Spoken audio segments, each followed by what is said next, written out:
나무아미타불 반갑습니다. 법엔상인 전집 등산장 제7강 시작하겠습니다.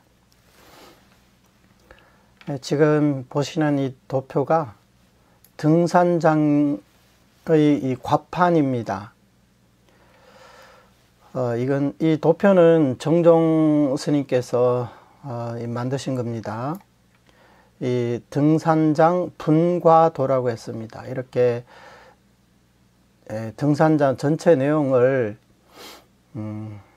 이렇게 나누어서 우리가 보는 거예요. 그렇게 봐야 한 단락 한 단락의 뜻을 우리가 분명하게 알 수가 있습니다.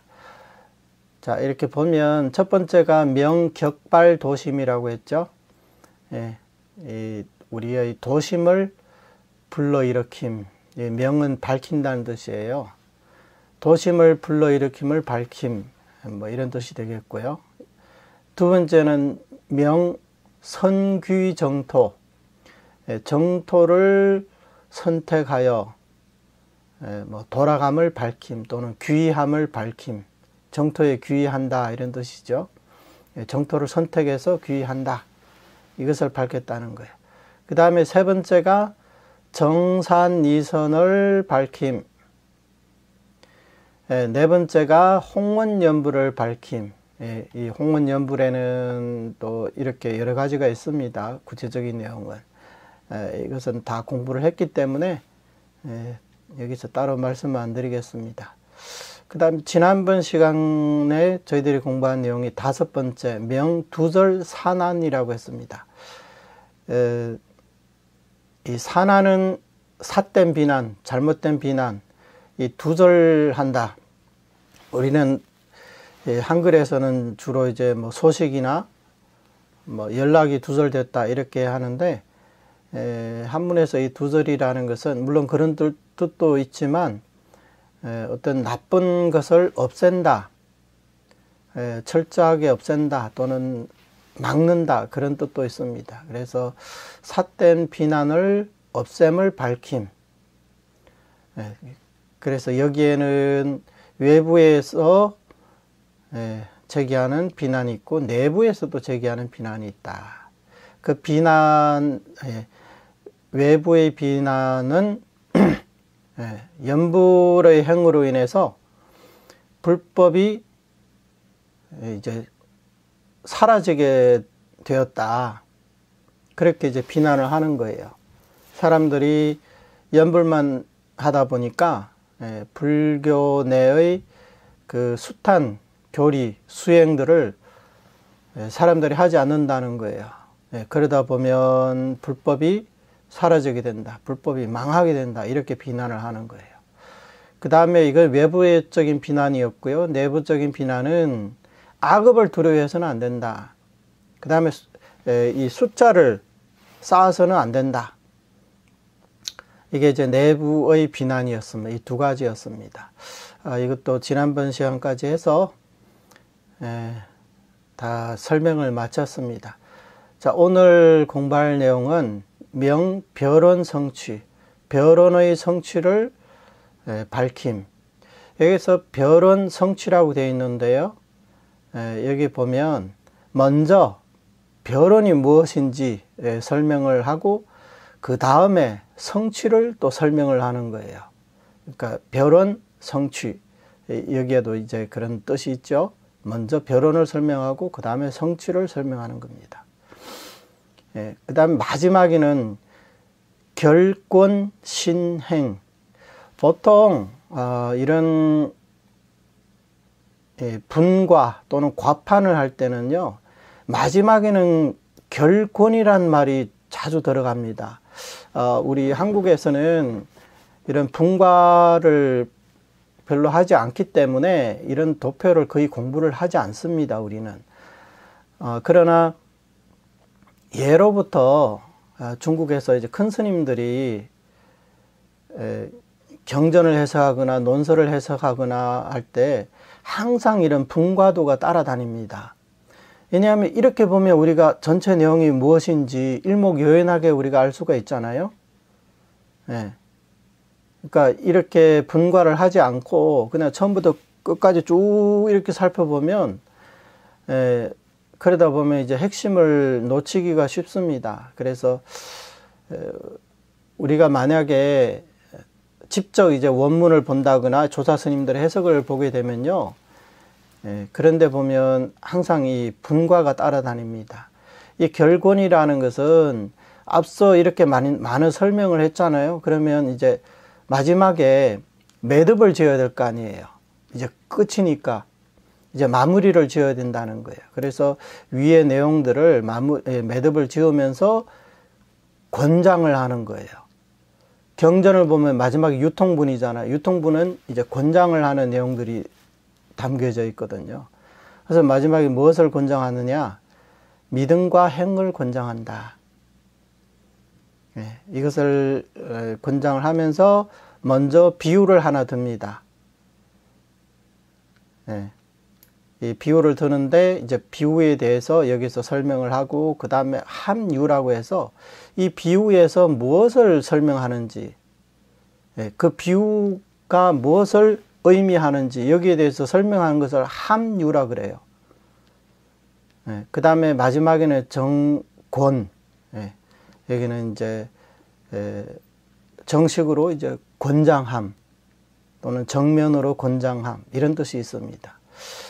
이렇게 일단은 이 도표에 대해서 우리가 어느 정도 이제 개념은 있어야 됩니다. 머릿속으로 한번 좀 입력을 해둘 수 있으신 분은 입력을 해두세요.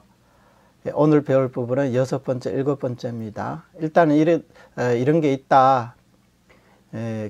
이 글의 구성이 이렇게 되어 있다. 이것만 알고 계시면 될 것 같아요. 물론 이걸 못 외워도 상관은 없습니다. 자, 이제 우리 원문 들어가서 보겠습니다. 이제 별언의 성취를 밝힘 이 부분입니다. 그래서 여기서는 첫 번째는 먼저 무엇이 별언인지 여기에 대한 설명이에요. 시방세계의 재불 여력께서 예토의 중생을 인도하기 위해 예토에서 정각을 이루셨고 정토의 중생에게 교화 이익을 주기 위해 정토에서 성불하셨다. 아미타불께서는 정토에서 성불하셨으며 게다가 중생을 구제하겠다는 원을 세우셨다. 예토에서 정각을 이루게 되면 부류에 따라 똑같은 모습을 나타내야 하는 까닭에 그 수명이 길지 않아 빠르게 열반에 들어야 한다. 또한 정토에서 성불하게 되면 보불의 보토는 초지 이상의 대보살들이 머무는 곳이므로 번뇌를 끊지 못한 범부가 즉각 왕생할 수 없다. 우선 여기까지 보겠습니다.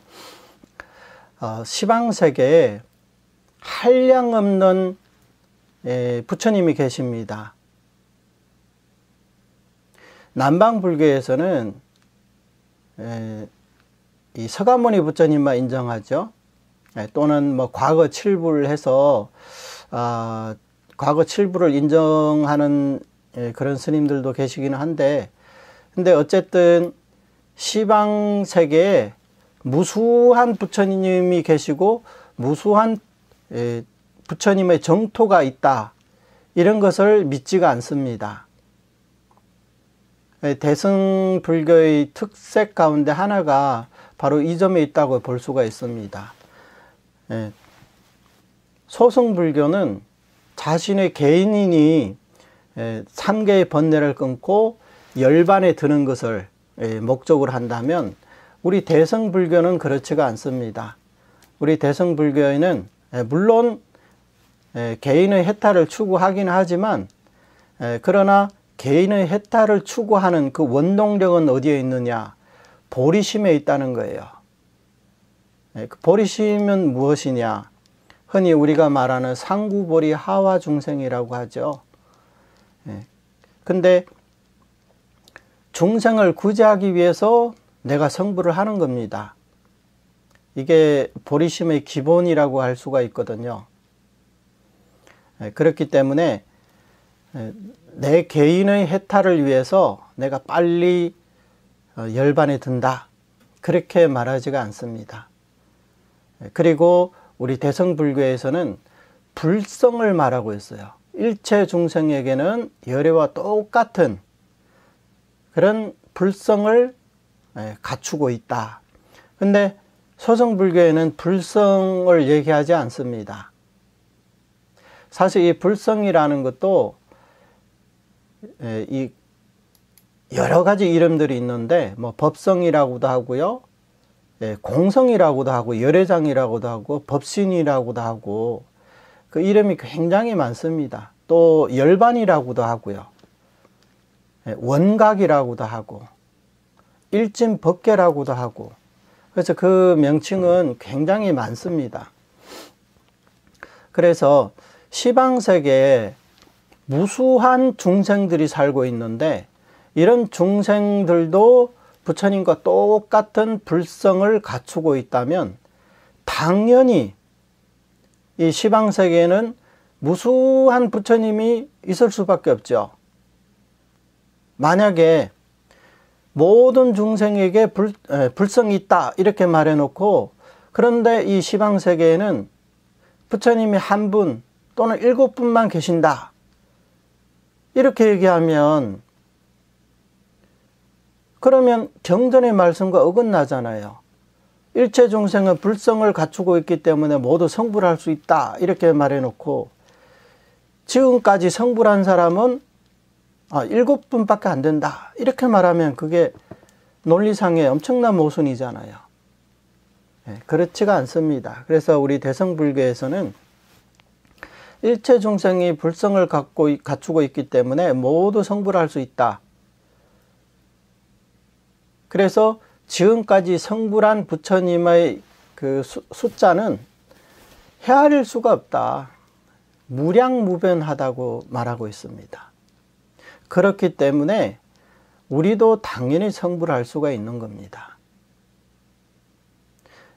앞서 발보리심하고 그 다음에 여부박에 수행하셨던 분들은 이미 다 성불을 하셨습니다. 그러나 우리는 아직까지 성불을 못했습니다.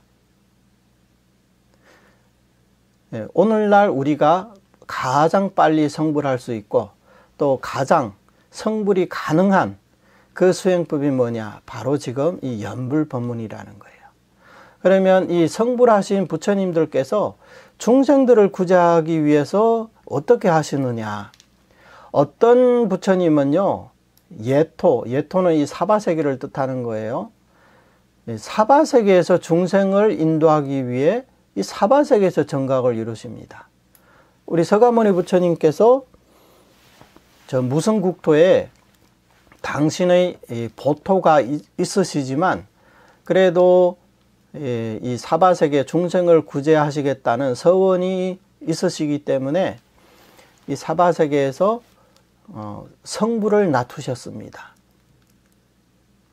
그리고 또 어떤 부처님은 정토의 중생에게 교화 이익을 주기 위해 정토에서 성불하십니다. 대표적으로 아미타 부처님 같은 경우에 바로 정토에서 성불하신 분입니다. 이 아미타 부처님께서는 정토에서 성불하셨으며 게다가 중생을 구제하시겠다는 이런 서운을 세우셨습니다. 그 중에 예토에서 정각을 이루게 되면요, 부류에 따라 똑같은 모습을 나타내야 되는 까닭에 수명이 길지 않아 빠르게 열반에 들어야 한다. 사바세계에서 성불을 하게 되면요, 부처님도 중생과 시연하신 그 도의 중생과 똑같은 모습을 나타내야 됩니다. 그래서 이 서가모니 부처님은 인간의 모습으로 오셨죠. 천인의 모습으로 오신 게 아니라 우리와 같은 인간의 모습으로 오셨습니다. 물론 성불의 부처님의 공덕이 있으시기 때문에 서가모니 부처님께는 32상 80종호라는 그런 장엄한 상호가 있으십니다. 그렇기는 하나 예토의 중생들의 수명이 그닥 길지가 않기 때문에 부처님도 우리 중생과 똑같은 모습을 나타내야 하고 수명도 비슷해야 됩니다. 그래서 우리 서가모니 부처님께서는 80세를 일생으로 해서 열반에 드셨다고 하죠. 경전에 의하면 서가모니 부처님께서 이 땅에 오셨을 때 중생들의 평균 수명이 100세였다고 합니다. 그러나 이 말법 시대에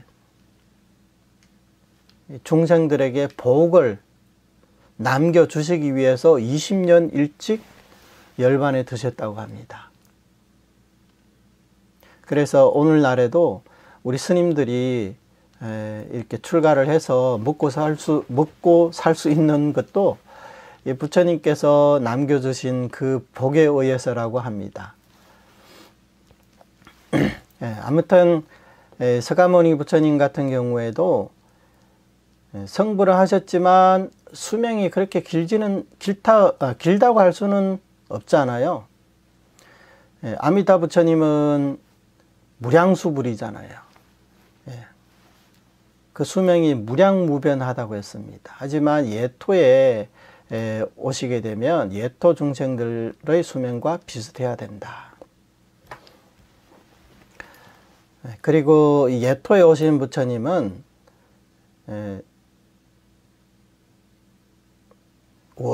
처음부터 범부로 오신 게 아니에요.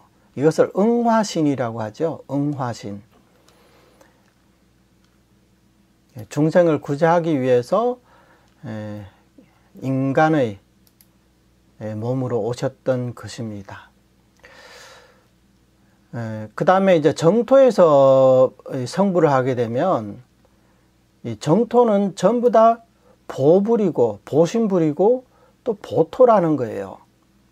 이런 보불 보토는 초지 이상의 대보살들이 머무는 곳입니다. 다시 말해서 이 보토에 가려면 대보살의 지위에 들어야 갈 수 있다는 거죠. 아라한들도 갈 수가 없습니다. 반드시 법신을 증득한 그런 대보살이 돼야만이 갈 수 있는 곳이에요. 그렇기 때문에 당연히 번뇌를 끊지 못한 범부가 왕생할 수가 없는 거죠. 이것은 이제 일반적인 그런 부처님의 그 상황을 두고 말씀드리는 겁니다. 일반적으로 이런 보토들은 초지 이상의 대보살들이 들이야만 왕생할 수 있다. 우리 같은 범부중생은 절대 갈 수가 없다. 이게 원래 교리적으로는 이것이 맞는 거예요. 교리적으로는. 그리고 시방세계의 무수한 불국토가 거의 다 이런 경우입니다. 초지 이상의 대보살들이 머무는 보토이다. 물론 여기서 초지라고 이렇게 얘기를 했는데요. 이것은 이제 교판에 따라서 조금씩 다를 수도 있습니다. 천태에서 초지 이상의 대보살이라고 하면 이것은 이제 별교를 뜻하는 거고요. 만약 원교라면 초주 이상만 돼도 이미 법신을 증득했기 때문에 초주 이상의 대보살들이 보토에 왕생할 수 있다. 이렇게 말할 수도 있는 거예요. 이런 설명을 하지 않으면 혹시라도 제 강의를 듣다가 이제 헷갈릴 수가 있거든요. 예전에는 뭐 초주 이상이면 뭐 법신을 증득하고 보토에 왕생한다고 했는데 여기서는 왜 또 초지라고 하느냐. 이것은 이제 교판에 관한 문제이기 때문에 그런 게 있다 이런 거 알고 계시기만 하면 될 것 같습니다. 별교의 초지가 원교의 초주에 해당하거든요. 그런데 지금 아미타 부처님께서는 정토를 장엄하시고 불도를 수행하여 성불하기를 발언한 본의가 바로 죄업을 짓고 불선한 자들을 끝없는 윤회에서 구제하기 위한 것이고 파괴하고 지혜가 얕은 무리가 출리의 기약이 없음을 가엾이 여기기 위해서이다. 만약 3년을 증득하고 십지를 다하며 오래오래 수행한 성인이나 높은 지위의 보살이 육도 만행을 구족하고 모든 바라미를 수행해서 왕생한다면 이것은 대비의 본원이 아니다. 네, 이것은 이제 아미타 부처님의 별언이 특별하다는 것을 지금 설명하고 있습니다. 앞서 보불의 못도는 초지 이상의 대보살들이 머무는 곳이라고 했습니다. 그런데 아미타 부처님께서 정토를 장엄하시고 이 불도를 수행하여 성불하기를 발언한 본인은 다른 부처님과 다르다는 거예요. 어떻게 다르냐? 이 보불의 보토는 초지 이상의 대보살들이 왕생할 수 있는 곳이지만 아미타 부처님의 정토는 누구를 위한 것이냐? 죄업을 짓고 불선한 자들, 그러니까 선업을 짓지 못한 사람들, 다시 말해서 이제 악업을 지은 자들을 뜻하는 거죠. 이런 자들이 자들을 끝없는 윤회에서 구제하기 위한 것이고, 그 다음에 또 중생들이 살다 보면 파괴도 하고 또 지혜도 별로 없습니다. 물론 뭐 지혜가 없으니까 이렇게 온갖 불선업을 짓고 파괴도 하겠죠. 그래서 이런 무리들은 출리의 기약이 없습니다. 언제 이 생사의 윤회에서 벗어나겠습니까? 끊임없이 윤회할 수밖에 없습니다. 그래서 이런 이 사정을 아시고 이런 중생들을 가엾이 여기기 위해서라는 겁니다.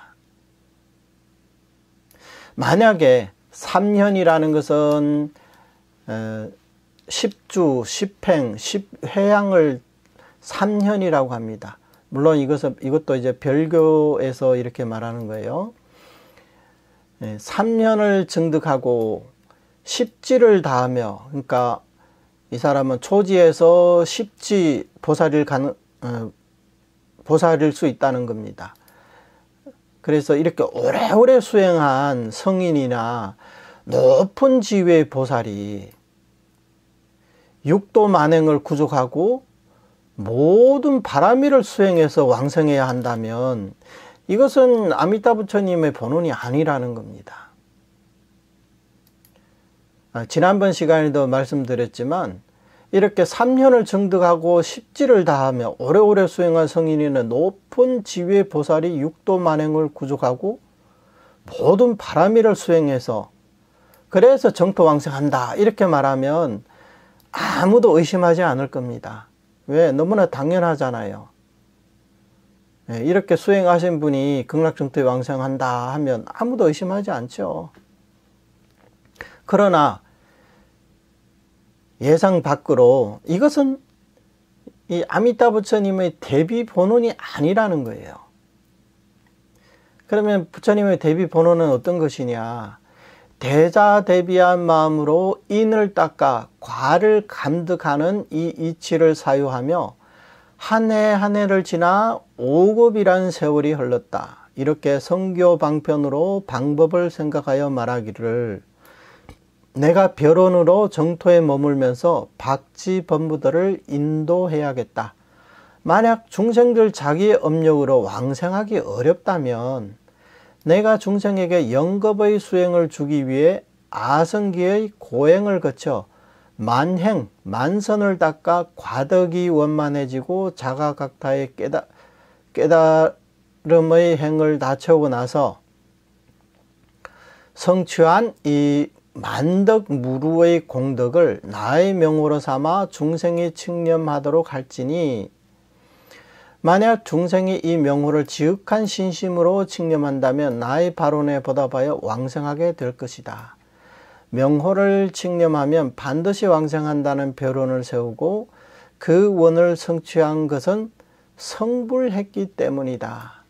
이 원을 만족하지 못한다면 설사 영겁이 지나더라도 정각을 취하지 않겠다 라고 하였다. 우선 여기까지 보겠습니다. 부처님의 대자대비한 마음이 어떤 것이냐? 본래 우리 중생들이 이 생사윤회에서 벗어나려면 인을 닦아서 과를 감득해야 됩니다. 이것을 수인감과라고 합니다. 그러니까 인지수행을 해서 이제 과위를 감득하는 거죠. 또는 과덕, 과위에서 얻게 될 그런 공덕이 있을 거 아니에요. 그런 것을 얻게 된다는 거예요. 그래서 이 아미타 부처님께서는 이런 이치를 사유하여 한 해 한 해 지나 5급이라는 세월이 흘렀다. 5급 동안에 어떻게 하면 성불을 할 수 있는지, 어떻게 하면 중생을 구제할 수 있는지, 그것을 사유하는데 5급이라는 세월이 흘렀다는 거예요. 이렇게 성교 방편으로 방법을 생각하여 그 다음에 이제 발언을 한 거예요. 말하기를 내가 벼론으로, 여기서 이제 벼론이라는 말이 나옵니다. 벼론으로 정토에 머물면서 박쥐범부들을 인도해야겠다. 중생들이 자기의 업력으로 위에서 말한 인을 닦아 과를 감득하는 이런 수행을 통해서 왕성하기는 너무나 어렵거든요. 세세생생 사람 몸을 얻는 것도 유지하는 것도 어려운데 어떻게 인을 닦아서 과를 감득할 수 있겠느냐. 이 법장비구는 누구보다도 우리 중생들의 이 처지를 잘 알고 계셨던 겁니다. 그래서 중생들 자기의 업력으로 왕성하기 어렵다면 내가 중생들을 대신해서 이렇게 영겁의 수행을 주기 위해서, 당신이 닦은 수행을 중생들에게 주기 위해서, 중생들 스스로 닦을 수가 없으니까 법장비구가 그러면 내가 중생들을 대신해서 영겁의 수행을 닦아서 그 공덕을 주겠다. 그러기 위해서 아성지의 고행을 거쳐, 아성지라는 어마어마한 숫자입니다. 거쳐서 만행만선을 닦아. 만행만선이라는 건 사실 뭐 육바라밀을 뜻하는 거예요. 육바라밀 속에 만행만선이 다 들어 있습니다. 과덕이 원만해지고, 과덕이 원만해졌다는 건 성불을 했다는 거예요. 이 자각각타의 깨달음의 행을 다 채우고 나서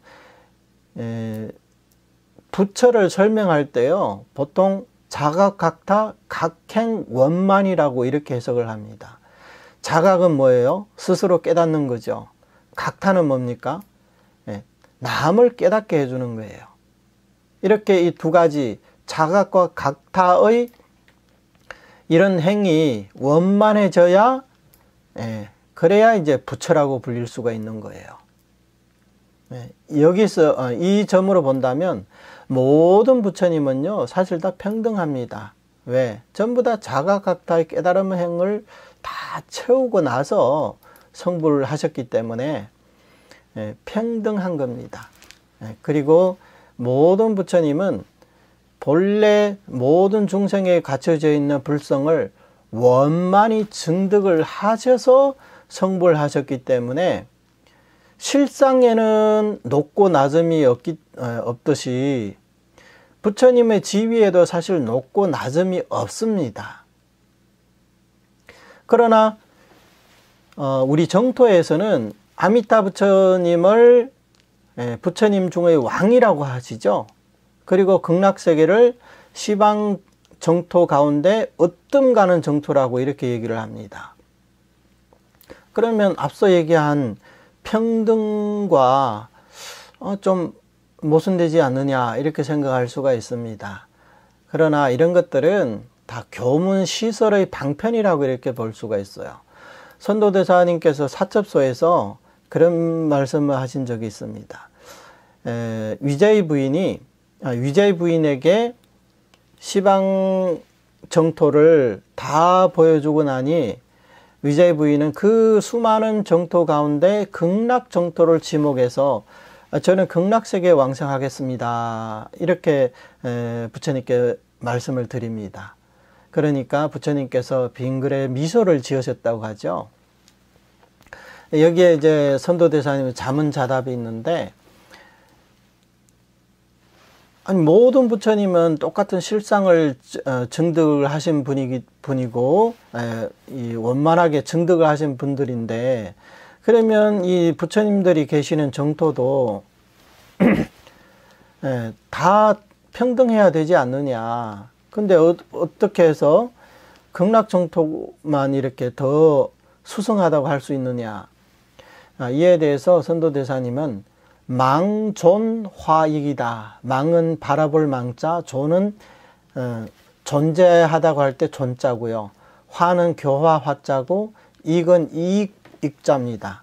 그래서 이것을 망존화익이라고 하는데, 이것을 번역을 하면 부처님들께서 중생을 구제하시는데, 어떻게 구제하시는 게 편리하면 어떻게 말씀을 하신다는 거예요.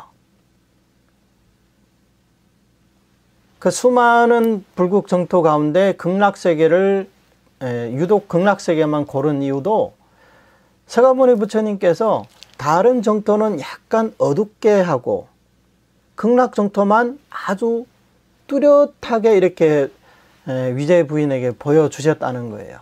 그러니 당연히 그 수많은 불국토 가운데 극락 정토가 가장 눈에 띄잖아요.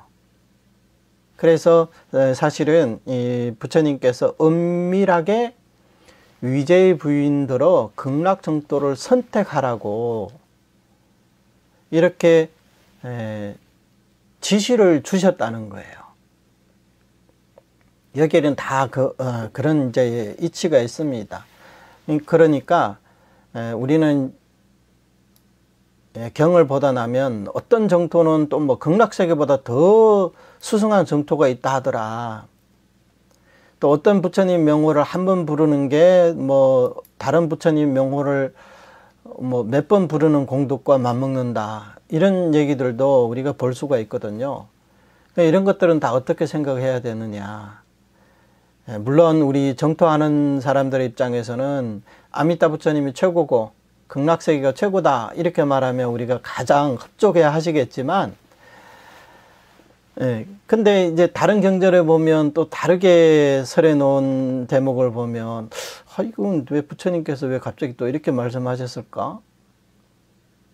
그래서 이해가 안 되실 수도 있습니다. 그럴 때는 방금 말씀드렸듯이 망존화익이다.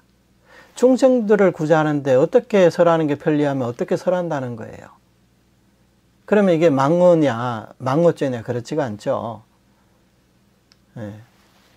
전부 다 중생을 구제하기 위한 방편이다.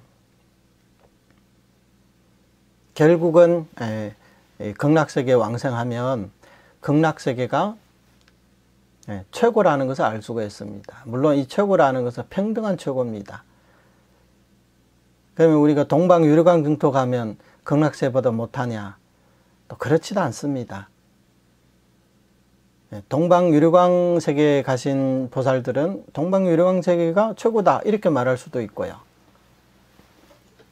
그러나 우리들은 이 극락 정토를 선택을 했기 때문에 우리에게 있어서는 당연히 아미타 부처님이 최고고 극락세계가 최고가 되는 겁니다. 그렇게만 생각하시면 돼요. 이 법장비후가 이렇게 5급 동안 사유를 하고 나서 지금 말씀을 하고 계시는데, 이렇게 성불을 하고 나서 성취한 이 만덕 무루의 공덕을 나의 명호로 삼아 중생이 칭념하도록 할지니, 그러니까 당신이 불가사의한 조제연급 동안 수행한 그 공덕을, 그 공덕 전체를 명호로 삼는다는 거예요. 그 명호가 나무아미타불 육자 명호죠. 이 앞에서 내가 중생에게 영겁의 수행을 주기 위해서, 그래서 이 만덕무루의 공덕을 나의 명호로 삼아 중생에게 칭념하도록 하겠다는 거예요. 따라서 우리가 이 나무아미타불 육자명호만 부른다면 이 법장비구가 이 5급의 사유와 조제영급의 수행, 그 공덕이 전부 다 명호 속에 들어있기 때문에 명호를 칙념하는 중생은 즉시 부처님의 공덕을 자신의 공덕으로 만들 수가 있습니다. 얼마나 편리합니까? 명호만 부르면 명호 속에 있는 공덕이 자동으로 나의 공덕이 된다는 겁니다. 성도문에서는 본인의 그 수행에 의거해서 개정의 사막을 닦아서 점차적으로 천천히 공덕을 쌓아 나가는 과정이잖아요. 그러나 우리 정토는 다릅니다. 예전에도 말씀드렸지만 일반 불교 수행은 인지에서 과지로 향해 가는 그런 수행이라면 정토 수행은 정반대로 과지에서 인지로 회항해 주는 그런 법문입니다. 부처님께서 먼저 성불 하시고 나서 당신의 공덕을 육자명호 속에 넣어서 인지에 있는 중생들에게 회항을 해주는 거잖아요.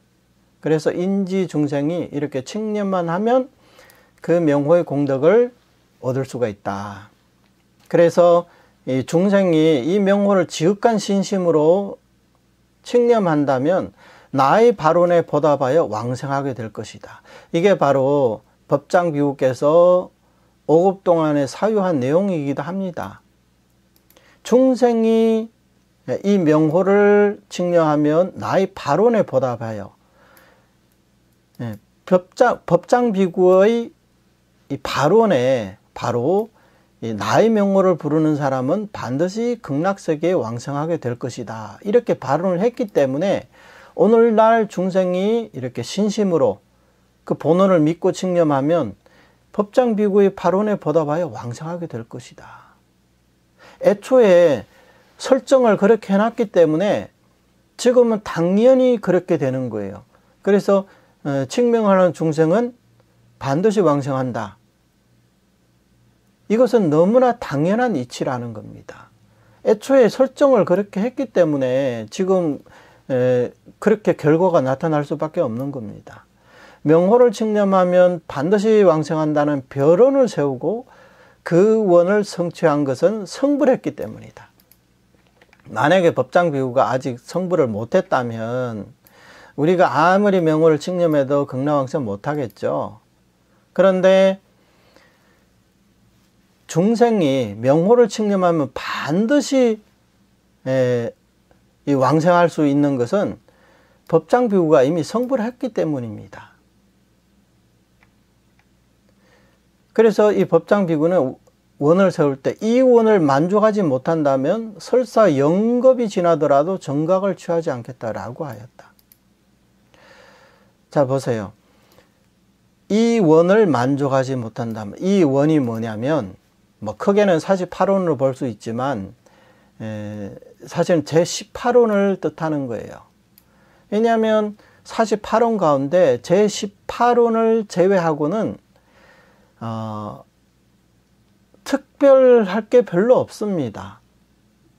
제18원이 가장 특별하거든요. 특별하기 때문에 이것을 별원이라고 한 거예요. 왜 특별하느냐? 어떠한 중생이라도 나무아미타불 육자명호만 칙념하면 반드시 왕생한다. 만약 칙명한 중생이 왕생 못한다면 법장비구는 정각을 취하지 않겠다. 즉 나무아미타불이 되지 않겠다. 이런 발언이 있기 때문입니다. 그래서 시방세계 중생들 가운데 단 한 명의 중생이 연부를 해서 왕생 못한다면 그것은 나의 공덕이 부족하다는 것을 설명하고 있기 때문에 나는 더 수행을 하겠다. 언제까지? 그 중생마저도 왕생할 수 있을 때까지 내가 더 수행을 하겠다는 거예요. 그래서 이 법장비구는 성불을 하기까지 경에서는 불가사의한 조제영겁이라는 세월이 걸렸다고 그렇게 말하고 있습니다. 다른 부처님들은요, 보통 보면 이제 3대 아성직업을 수행하면 성불할 수 있다 이렇게 말합니다. 유식경전에도 그렇게 말하고 있고요. 뭐 중관 반야경에서도 주로 그렇게 말하고 있습니다. 그러나 화엄경에 보면 성불을 하려면 무량겁이 필요하다 이런 얘기도 있기는 합니다.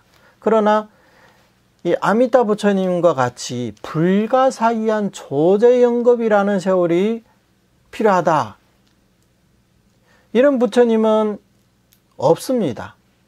최소한 경전에는 나와 있지 않습니다. 여러분들 법화경을 보더라도 법화경에 보면 수기품이 있죠. 수기품에 보면 전부 다 뭐 몇 급, 몇십 급, 몇백 급 숫자가 다 나와 있잖아요. 이렇게 불가사의한 조제영겁이 걸린다 이런 얘기는 없습니다. 이 법장비구가 이 해석에 의하면요, 이런 얘기가 있거든요. 법장비구가 48원을 발할 당시에 일반적인 뭐 그냥 비구의 신분이 아니라 이미 대보살의 신분이었다고 합니다. 그래서 성종성이라고 합니다. 종성이 이미 성종성이라는 거예요. 성종성이라는 것은 거의 한 8지보살 정도가 되었다고 합니다. 그러니까 일반 범부의 신분으로 48대운을 세운 게 아니라는 거예요. 세자제왕 열애의 그 회상에서 열심히 수행을 해가지고 이미 8지보살의 지위에 올랐다는 거예요. 그 지위에서 48대운을 세우시고 8지에서 성불하기까지 불가사의한 조제영겁이라는 세월이 흘렀다는 거예요. 왜 그래 오래 걸렸을까요? 바로 이 별원을 성취하기 위함입니다. 다른 부처님에게는 이런 별원이 없잖아요. 지금 우리가 살고 있는 이 세상과 가장 가까운 정토가 어디냐면 미륵보살님이 계시는 도솔천 내원궁이라고 합니다. 거기는 이 미륵보살님이 아직은 성불은 하지 못했지만 그 사는 환경은 정토와 똑같다는 거예요. 그런데 거기 도솔천 내원궁에 가려면요, 경에서는 물론 뭐 반드시 3개의 번뇌를 다 끊어야 된다 이렇게는 말씀하지 않았어요. 그러나 그 기준이 뭐냐면 상품 10선을 닦고, 10선을 닦아야 되는데 그냥 10선이에요. 상품 10선을 닦아야 되고, 그 다음에 깊은 산매에 들 수 있어야만이 도솔천 내원궁에 왕생할 수 있다고 했습니다. 이 아미타 부처님처럼 어떠한 중생이든 범부든 성인이든 출가자든 제가자든 지혜가 있는 사람이든 아니면 지혜가 없는 사람이든 업장이 많든 업장이 적든 그 어떤 신분이나 능력 그리고 마음의 상태 이런 것을 전부 논하지 않고 부처님의 본원을 믿고 이렇게 연불만 하면 반드시 극락세계에 왕생하게 된다. 이렇게 특별한 발언을 하신 분은 이 시방세계에 오직 법장비구밖에 안 계십니다. 이 법장비구가 오늘날의 아미타 부처님이죠.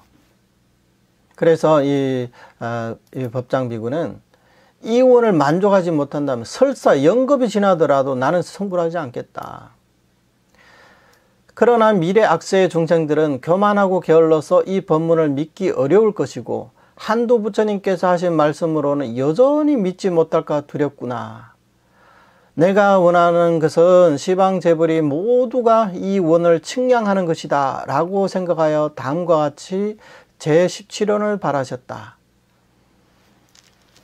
만약 내가 부처가 될 적에 시방세계 한량없는 부처님들이 나의 명호를 찬탄하지 않는다면 정각을 취하지 않겠다. 예, 이게 제 17연입니다. 이렇게 아미타 부처님께서 불가사의한 조제영겁의 세월을 거쳐서 만행만선을 닦아서 만덕무루의 공덕을 이 나무아미탑을 공덕으로 나무아미탑을 명호를 성취하셨는데, 이 명호를 부르는 중생은 누구나 다 왕생할 수 있다고 했어요. 그런데 미래 악세의 중생들은, 특히 요즘 같은 말법시대 중생들은 교만하고 게을러서 이 법문을 믿기 어려울 것이다.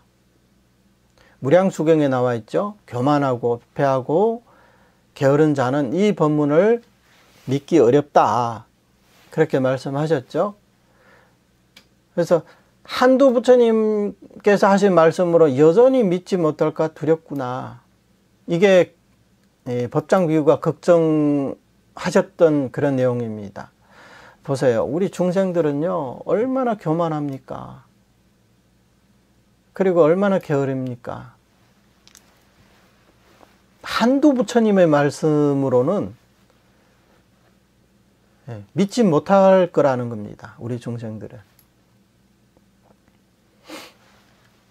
그래서 법장비가 원하던 것은 시방재벌이 모두 이 원을 측량하는 것이다. 측량은 뭐 찬탄과 같은 뜻이에요. 그래서 제 17원을 바라셨다는 거예요.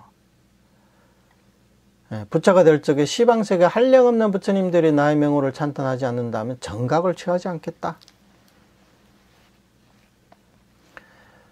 이렇게 부처님께서 별원을 세우시고 나무아미탑을 육자명호를 성취하셨는데, 이 중생들은 교만하고 게을러서 이 법을 믿기 어렵습니다. 또 한두 부처님의 말씀으로는 또 여전히 또 믿지 못할까 봐 이제 걱정이 되거든요.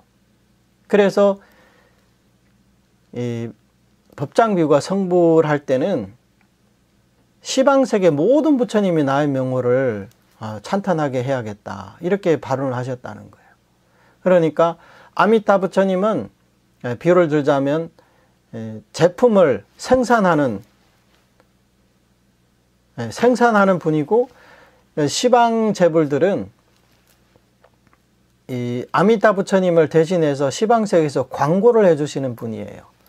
그러니까 제품을 생산하는 분은 아미타 부처님이고, 이 제품을 판매하는 분은 이 판매 사원들은 시방 재불들이라는 거예요.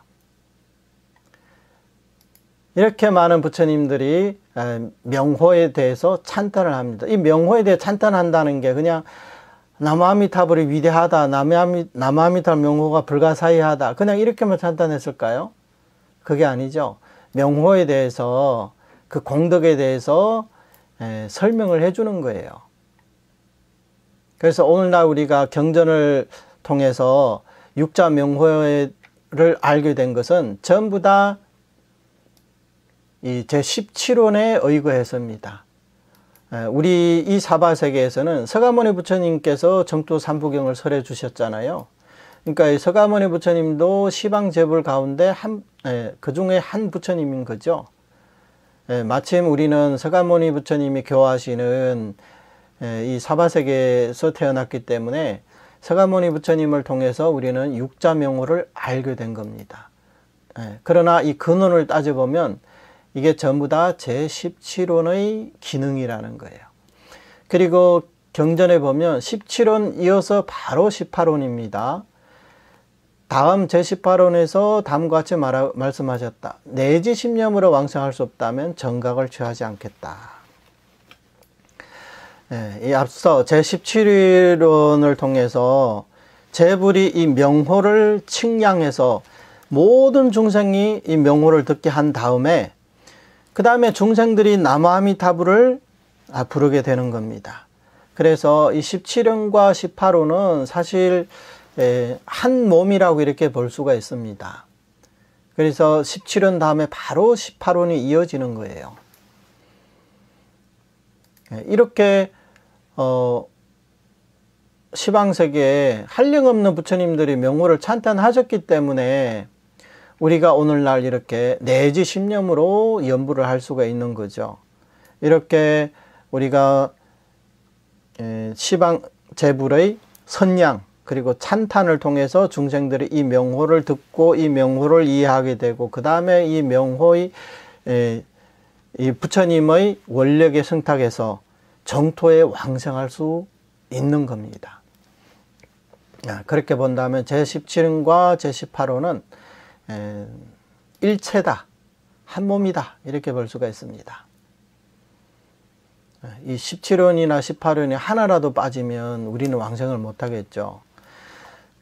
법장비구의 제18원, 이 별원이 있지만 제17원이 없다면 우리가 어떻게 이걸 들을 수가 있겠습니까? 그리고 이걸 들었다 하더라도 우리가 제18원 이 연불 왕생호를 모른다면 여전히 우리는 왕생할 수가 없죠. 이걸 보더라도 우리는 이 순수정토가 일반 정토와 다른 점을 우리는 알 수가 있습니다. 다른 정토에서는 일반 정토에서는 성도문의 주로 이제 성도문의 교리로 해석을 하다 보니까 48원에 대해서 사실은 그다지 그렇게 중요시한다는 느낌이 들지 않아요. 이렇게 48원 하나하나에 대해서 우리처럼 이렇게 의미를 부여하면서 자세하게 이렇게 설명하지를 않거든요. 여기서도 내지 신념으로 왕생할 수 없다 정각을 취하지 않겠다고 했잖아요. 여기 무슨 청정심이 있어야 되고 여기에 뭐 꼭 뭐 선정의 일심불란이 있어야 되고 여기에 꼭 선인이 되어야만 왕생할 수 있다 이런 얘기도 없잖아요. 그냥 지극한 마음으로 믿고 기뻐하며 나의 나라에 태어나고자 내지 신념으로 왕생할 수 없다는 정각을 취하지 않겠다. 이 시방 중생에는 그 신분에 대한 제약이 없습니다. 어떤 중생이든 내지 신념으로 연분하면 다 왕생할 수 있다 이런 내용이에요. 그때 아미타불께서 발한 한량없는 제불이 찬탄하시는 원이 성취된 까닭에 육방의 항하사 제불이 각자 광장설을 내밀어 삼천대천세계를 두루 덮으시며 다 함께 이 일이 진실하다고 증성해 주셨다.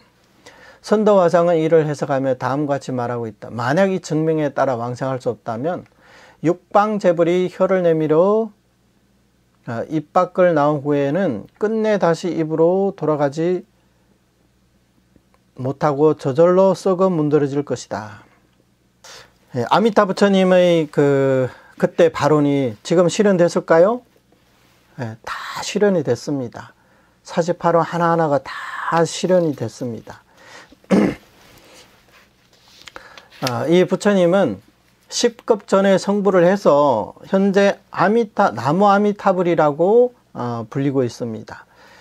그렇기 때문에 시방제불도 당연히 이제 예외 없이 당신들이 계시는 그 불국토에서 아미타 부처님의 명호에 대해서 선양하고 찬탄을 해주시는 거죠. 서가모니 부처님께서도 아미타경을 설하실 때 시방의 항하사 제불들이 각자 광장설을 내밀어 증성을 해준다고 했어요. 무엇을 증성해 주느냐? 중생이 칙념하면 반드시 왕생한다. 우리들 제불들이 다 함께 호념을 해주고 다 함께 증명을 해주겠다. 이게 시방제불이 물론 여기서는 이제 육방제불이라고 나와 있는데 혀를 광장설을 내밀어서 증명을 해주시는 이유가 바로 여기에 있는 거예요. 만약에 오늘날 우리가 제불의 증명에 따라서 왕생할 수 없다고 한다면 그러면 이 아미타 부처님과 시방 제불들이 함께 우리 중생들을 속이는 게 아니겠습니까? 우리에게 거짓말을 한 거잖아요. 그러면 아미타 부처님도 성불할 자격이 없습니다. 대망을 지은 거고요. 중생들에게 사기를 친 거죠. 그리고 재벌들의 광장설상도 성립이 될 수가 없습니다. 있을 수가 없습니다. 그 과보를 받아야 되는 거예요. 왜? 망언을 했으니까. 그 망언을 하고 나면 어떻게 되느냐. 한 번 입 밖에 나온 그 광장설은 다시 입으로 들어가지 못하고 저절로 썩어 문드러질 것이다. 그러나 이것은 당연히 불가능한 얘기겠죠. 이 말의 뜻은 만약에 우리가 이렇게까지 설명을 해드렸는데 이 변론에 대해서 의심을 한다면 이것은 우리의 의심으로 인해서 우리가 의심한다는 육방재벌의 이 혀가 썩어 문드러진다 이렇게 말하는 것과 똑같다는 거예요. 이게 얼마나 큰 구업입니까? 이 변론을 믿지 않는 사람들은 이렇게 구업을 짓는 거예요. 설사 입 밖으로 그런 말을 하지 않는다 하더라도 마음에 의심이 있는 거잖아요.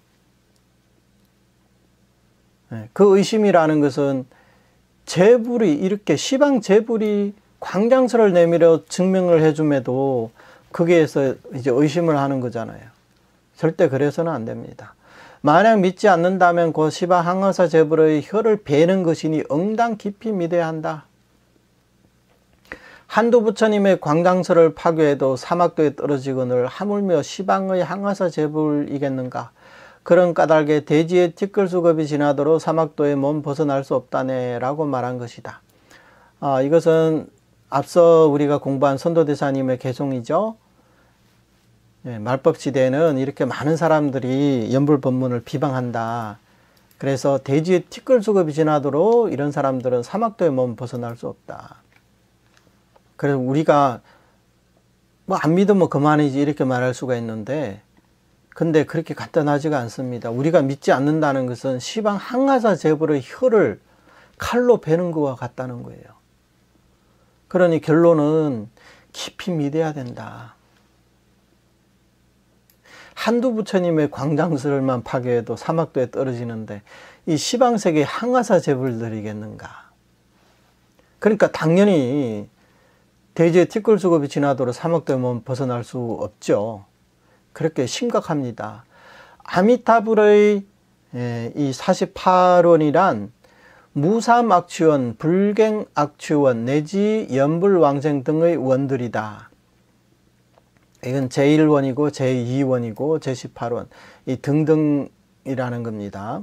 48원 가운데 하나하나의 발언을 모두 성취한 것은 하나하나의 발언에서 전부 정각을 취하지 않겠다라고 맹세하셨는데 지금 이미 정각을 이루었기 때문이다. 이런 48원을 보면요. 마지막에 불치정각이라는 말이 있어요. 전부 다 48원 마지막에는 이 맹세하는 말이 나오죠. 이런 발언이 성취되지 않는다면 나는 정각을 이루지 않겠다. 근데 지금 다 성취했다는 것은 지금 이미 성불을 했기 때문이라는 거예요. 만약에 이 가운데 하나의 원이라도 성취되지 않았다면 아미타 부처님은 성불을 못했겠죠. 아미타 부처님은 더 수행을 해야 됩니다. 48원 하나하나 모두 성취할 때까지 더 수행을 해야 되죠. 이것은 마치 우리가 집을 짓기 전에 설계도를 그리잖아요. 근데 나중에 집을 지으면서 설계도에 있는 거기에 한 부분을 우리가 완성을 못했다면 그러면 집을 다 지었다고 할 수는 없잖아요. 그것까지 다 만들어 놔야 그래야 그 집을 다 지었다 이렇게 말할 수가 있는 거죠. 이 48원도 마찬가지입니다.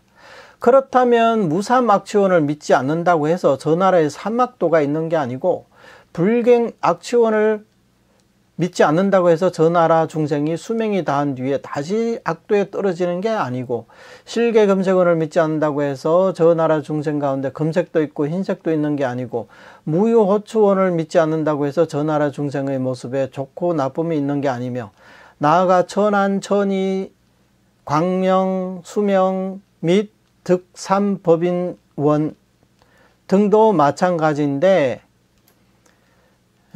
이런 원들을 의심하는 사람은 아직 없었고 오직 제18 연불왕생은 한 원만 믿지 않는다. 앞서 48원 하나하나가 이미 다 성취됐다고 했습니다.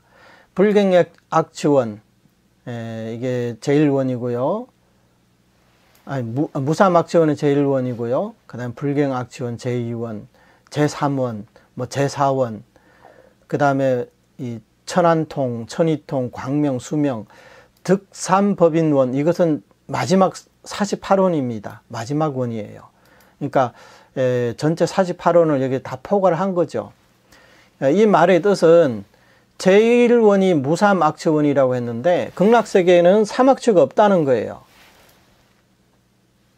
이게 이런 발언을 하셨고 지금 이미 성취를 하셨습니다. 그렇기 때문에 내가 설사 극락세계 사막도가 없다 이 원을 믿지 않는다고 하더라도 극락세계 사막도가 있는 게 아닙니다. 내가 불신한다고 해서 이 원이 성취되지 않은 게 아니라는 겁니다. 두 번째도 마찬가지예요. 극락세계의 중생들은 수명이 다한 뒤에 다시는 악취에 떨어지지 않는다. 이렇게 말하면 그럼 극락세계 중생도 사람도 수명이 있느냐? 그게 아니라 극락세계에 우리가 왕생하고 나서 각자의 발언에 따라서 저는 치방세계 중생구제를 하러 가겠습니다. 그러면 그때는 극락세계 수명이 다한 것처럼 그렇게 볼 수가 있다는 거예요. 물론 뭐 다시 오고 싶으면 또 바로 또 올 수가 있고요. 그래서 한번 왕생했던 중생들은 다시는 사막도에 떨어지지 않는다는 거예요. 근데 이것을 믿지 않는다고 해서 극락세계 중생이 수명이 다한 뒤에 다시 사막도에 떨어지는 일은 없다. 나머지 원도 마찬가지예요. 실계 금색원이든 무효호추원이든 전한, 천이, 광명, 수명, 마지막 득삼법인 이게 다 마찬가지라는 거예요. 우리의 믿고 안 믿고를 떠나서 이것은 이미 사실로서 존재한다는 거예요. 내가 안 믿는다고 해서 이런 일이 없는 게 아니라 이미 사실이 돼버린 거예요. 그런데요, 보면 이런 원을 의심하는 사람은 없어요. 제18원을 제외하고 무삼악취원 의심하는 사람 없어요. 불경악취원 의심하는 사람 없어요. 실계 금색원 의심하는 사람 없어요. 무효호추원도 의심하는 사람이 없어요. 이렇게 47원을 의심하는 사람은 들어본 적이 없어요. 그런데 오직 제18 연불왕생원 한 원만은 사람들이 잘 믿지를 않아요. 어떻게 그렇게 쉬울 수 있느냐? 어떻게 그렇게 마음이 산란한데 극락왕생할 수 있느냐? 어떻게 악인이 왕생할 수 있느냐? 이렇게 믿지 않는다는 거예요. 그런데요, 만약에 이 제18원을 믿지 않는다면 나머지 원도 믿지 않아야 하고 나머지 원을 믿는다면 어찌 이 원을 의심할 수 있단 말인가? 이거 합리적이잖아요. 똑같이 법장비구가 세운 48대원인데 나머지 원들은 다 믿으면서 왜 이 연불왕생원만은 의심할 수 있단 말이냐?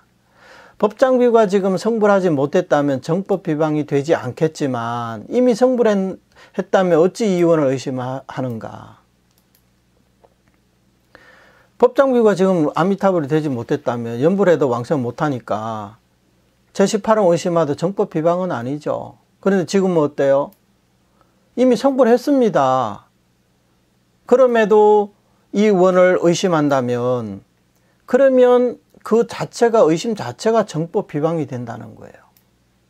48원을 세우신 아미타불께서 성불 이래 지금까지 10겁이 지났고 육방의 항하사 재불 여러께서 광장설을 내밀어 삼천대천세계를 뒤덮고 있는데 어느 누가 믿지 않는단 말인가? 끝으로 강력하게 이 원을 의심해서는 안 된다고 이렇게 거듭거듭 우리에게 말씀하고 계십니다. 당연하죠. 이미 성불하신 지가 10겁이나 지났고 또 그리고 재불의 이런 증성까지도 있는데 이래도 믿지 못한다면 그러면 이 사람은 정말로 너무나 성근이 없는 사람이죠. 예, 성근이 없기 때문에 이 법을 믿지 못하는 겁니다. 이런 사람은 뭐 어찌할 방법이 없죠. 아직까지는 그 성근이 성숙하지 못했기 때문에 금생에는 당연히 해탈할 수가 없는 거죠. 그래도 이렇게 재불보살들께서는 어느 한 중생도 포기하지 않으시기 때문에 세세생생 그 사람 곁에서 성근을 심어주고 나중에라도 그 성근이 이제 무르익으면 또 다시 이제 해탈의 인연이 주어집니다. 다만 지금 이 법을 바로 믿고 이렇게 연불 하면 금생에 우리는 바로 왕생해서 성불을 할 수 있지만 그런 사람들은 어떻습니까? 그런 사람들은 아직 수억 겁이 지나야만이 다시 이 법을 믿고 그때서야 왕생할 수 있습니다. 그러면 그동안 억울하게 그렇게 고통을 받고 계시잖아요. 세세생생 사람 몸을 받을 수 있겠습니까? 예, 거의 보면 사막도에서 생활한다 이렇게 봐야 되겠죠. 그러니 그런 무의미한 고통을 더 이상 받지 마시고 이렇게 부처님께서 벼론을 세우시고 육방의 항화서 제불이 증성을 해주시는 이 연불 법문을 믿고 받아들여서 금생에 이렇게 칭명연불을 하면 반드시 왕생할 수 있습니다. 선도화성은 이 믿음을 다음과 같이 해석하고 있다. 설사, 화불, 보불이 한 존이든 여러 존이든 나아가 시방세계에 편만하여 각각 광명을 놓고 광장설을 내밀어 시방세계를 두루 덮으면서 부처님마다 이 일은 허망하다 라고 말하더라도 끝내 한 생각 의심하고 퇴굴하는 마음을 일으키지 않는다. 그러나 요즘의 행자들은 이학 이견에도 쉽게 파괴되거늘 하며 보불 화불이 말이겠는가. 이것은요 선도대사님께서 우리 중생들의 신심을 견고히 하기 위해서 사실 있을 수 없는 일이죠. 이런 일을 들어서 우리의 그 신심을 지금 다지고 있습니다. 화불, 보불. 화불은 이제 변화신, 뭐 응화신 이것을 화불이라 하고요. 보불은 이제 보신부를 뜻합니다. 이렇게 이런 화불이든 보불이든 이런 부처님이 한 분이든 여러 분이든 나아가 시방세계 편만해서 그러니까 시방세계 가득 찬 부처님들이 각각 광명을 놓고 광장설을 내밀어 시방세계를 두루 비추면서 이런 부처님 한 분 한 분마다 전부 다 이 일은 허망하다. 뭐가 허망하느냐? 중생에 칭념하면 반드시 왕생한다. 이 일은 허망하다. 이렇게 말하더라도 한 생각 의심하고 퇴굴하는 마음을 일으키지 않는다. 이런 마음이 있어야만이 이것을 심심이라고 하는 거예요. 깊이 믿는 마음이라고 하는 겁니다. 그러나 실제로는 이런 일이 일어날 수가 없죠. 만약에 이런 일이 일어났다. 그러면 이 화불보불은 진정한 화불보불이 아니라 이것은 마구니가 변화해서 나타난 겁니다. 이 사람이 왕생 못하게 하려고 마구니가 변화해서 나타난 거예요. 그러니 절대 이런 일은 있을 수가 없습니다. 그런데 요즘의 행자들은 어떠하냐? 화불, 보불은 고사하고 일반적인 이학 이견에도 쉽게 파괴됩니다. 우리 연불 행자들 이 지견을 파괴하기 위해서 화불, 보불이 필요합니까? 그냥 성도문의 행자들 몇 명, 그 다음에 정토에서 저 자평을 닦는 사람 몇 명이 와가지고 조금만 얘기해도 이런 이학 이견에도 우리는 쉽게 파괴됩니다. 지금까지 전수연불 하겠다고 해놓고 지금 이 코빼기도 보이지 않는 사람들 다 어디 갔을까요? 이렇게 우리는 이렇게 이학 이견에도 쉽게 파괴됩니다. 그런데 하물며 보불 화불의 말이겠습니까? 꿈속에서라도 어떤 부처님이 나타나가지고 그게 아니다 이렇게 얘기하면 그걸 철석같이 믿겠죠. 설사 그런 일이 없다 하더라도 이 중생들이 그래서 이 신심이 그만큼 이렇게 신심이 약하다는 거예요. 그래서 이 말씀은 주로 선도화상께서 우리 중생들의 신심을 견고히 하기 위해서 실제로는 일어날 수 없는 일을 가지고 이렇게 말씀하신 겁니다. 그러나 이 결론은 뭡니까? 부처님의 이 변론을 우리는 확고히 믿어야 된다. 누가 와서 뭐라고 하더라도 절대 그 말에 파괴돼서는 안 된다. 화불법을조차도 파괴할 수 없는데 이학이견이 와가지고 얘기한다고 파괴되면 되겠습니까? 그런데 우리는 정반대예요. 그러니 이런 글을 보고 나서 우리는 절대 그래서는 안 되겠구나. 우리는 반드시 이 아미타 부처님의 변론을 믿고 재불의 증성을 믿어야 되겠구나. 그 정성이 뭐라고 했습니까?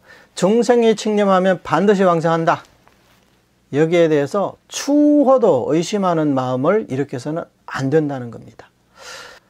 여기까지가 6번째 변론의 성취를 밝힘이기 때문에 그래서 시간이 좀 더 많이 걸렸던 것 같습니다. 오늘 6번째까지 마쳤고요. 변론의 성취를 밝힘까지 마쳤고요. 다음에는 이제 마지막 이것을 결권 신행이라고 했습니다. 다음 시간에 마무리를 짓도록 하겠습니다.